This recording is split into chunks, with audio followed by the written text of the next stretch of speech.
Hi friends, welcome to our channel పక్కా తెలుగు వంటలు. ఈరోజు మన ఛానల్లో వంకాయ మామిడికాయ కర్రీ ఎలా చేసుకోవాలో చూసేద్దాము.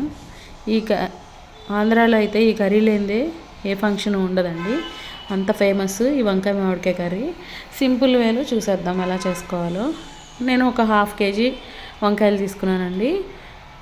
ఒక బాండ్లు పెట్టుకొని 2 టేబుల్ స్పూన్స్ ఆయిల్ తీసుకొని కొంచెం ఆవాలు, కొంచెం మెంతులు వేసేసుకొని అవి చిటపట అన్న తర్వాత కరివేపాకు వేసుకుంటే మంచి ఫ్లేవర్ ఉంటుందండి.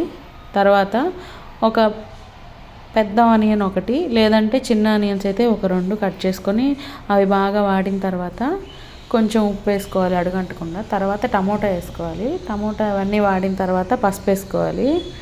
తర్వాత వంకాయ ముక్కలు వేసేసుకొని అన్నీ ఒకసారి కలిపేసుకొని మూత పెట్టేసేయాలి ఒక 10 మినిట్స్. బాగా వంకాయ అందులోనే మగ్గిపోతుందండి. నీళ్ళు వేయాల్సిన అవసరం లేదు ఈ కర్రీలో, చాలా బాగుంటుందండి సింపుల్గా.